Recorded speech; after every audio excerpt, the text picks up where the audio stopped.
So, Teofimo Lopez has confirmed that he's moving up to welterweight following his loss of his Ring Magazine and WBO 140-pound belts to Shakur Stevenson in an absolute shutout.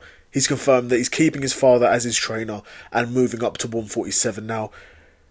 Honestly, I kind of get it. I mean, there actually are some interesting fights left for at 140, but no huge money fights. Of course, the big money fights for Teofimo Lopez at 147 are the World Championship fights, because those are the only real names in the division.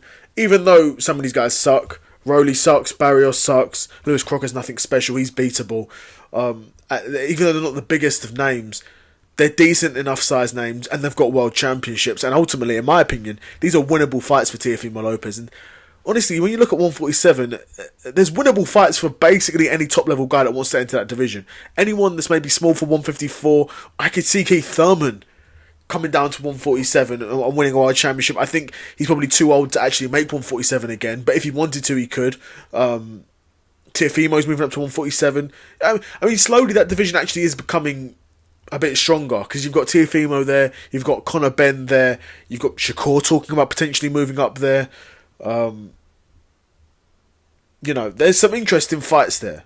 There are some interesting names at 147 now. Keyshawn Davis is maybe talking about going up to 47 for a Devin Haney fight. There's a lot of options there. There is a lot of options there. But we're talking about Teofimo Lopez, and like I said, there are some interesting eliminator matches they could potentially have.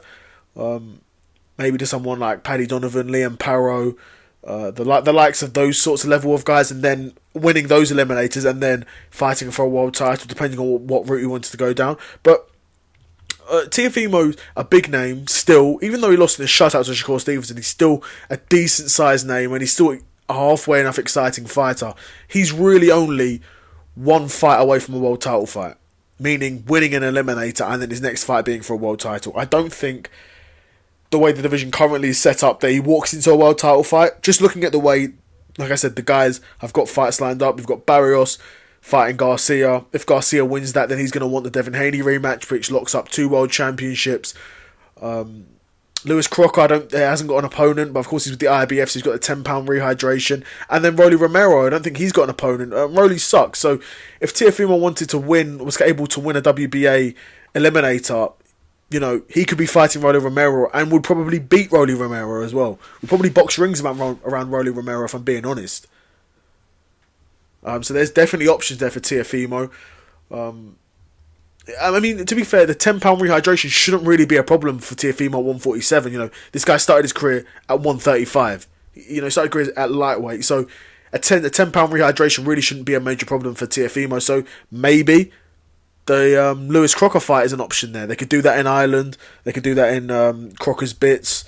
Teofimo obviously is not going to sell a ton of tickets there, so you're taking a bit of a risk there. So maybe you want to do it in America, but why should you? Crocker's the world champion. He's the home guy.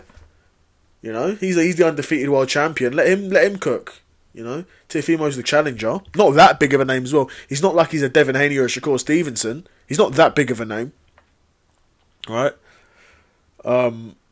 Then, of course, even a Brian Norman fight. A lot of people have been talking about that. That's a good fight. A winnable fight for Teofimo, in my opinion. I don't think Brian Norman's at a level where he could absolutely shut out Teofimo, but he could catch him and stop him.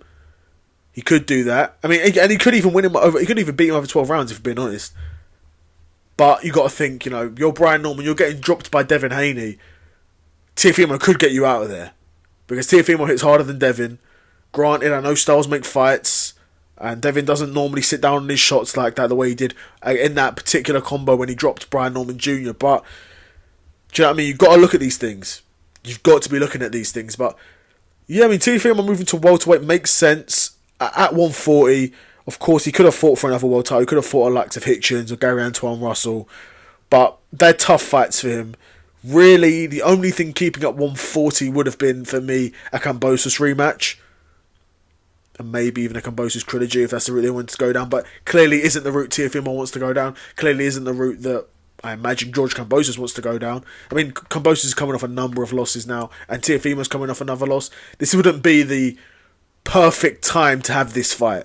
Ideally, you'd want to have both guys coming off wins, and I don't know what's next for Kambosos. Of course, his last loss was a beat down by Richards and Hitchens at 140. I don't know if Kambosos wants to move up to 147, because Kambosos could beat some lower level guys. He could beat maybe a guy in the top 20, then a guy in the top 15, and then he's looking at a Teofimo fight as a voluntary if Teofimo's a world champion. That's the sort of thing I'm looking at from a boxing fan point of view. Say he fights a Rolly Romero, and Teofimo fights a Rolly Romero, beats him, wins the WBA championship, then a Kambosos fights someone in the top 20, fights someone in the top 15, wins those fights relatively dominantly, gets through them. Then maybe we're looking at Teofimo picking Kambosos as a voluntary and a pretty big rematch. Wouldn't be a gigantic rematch. Both guys, particularly Kambosos, are far removed from their commercial peak in terms of earning power. You know, he got beat down by Loma, dominated by Devin Haney, and beat down by Richards and Hitchens. You know, so people have seen that. People don't forget those types of performances as well. They remember the name Kambosos and they remember those performances. So, again, he's not really had a great performance since he beat Teofimo. So that's why I think Kambosos would need to beat someone in the top 20, someone in the top 15 to get a couple good performances under. You know, sign a 3-fight promotional deal with Matchroom. Matchroom give him 2 tune-ups, get some hype behind him again. A former world champion, a guy who beat Teofimo Lopez and is now on a winning streak again. Get some momentum going. Get his name back out there in the media. Get him calling out Teofimo for a voluntary and get that deal done. And then that could potentially be a somewhat decent money-making event. Again, neither guy is a huge name, but there's a bit of a story there. And now you've got 2 guys. You've got one guy's a world champion, a 3-division world champion now, and another guy who beat him at lightweight, gave him his first loss, and himself is now on a winning streak. It's about telling these stories in the sport of boxing. So, again, I mean, there's options for Teofimo. Even though he's not coming off a win, even though he's not currently a world champion, he's still a big enough name, he's still a talented enough boxer. So, even after one loss, he can still have options there. And there's a number of options at 147 for him. So, super curious what's next for Teofimo Lopez. Let me know what you guys think in the comments below. Another episode of the Seth Solo Side Quest in the bag. And I'm out. Peace.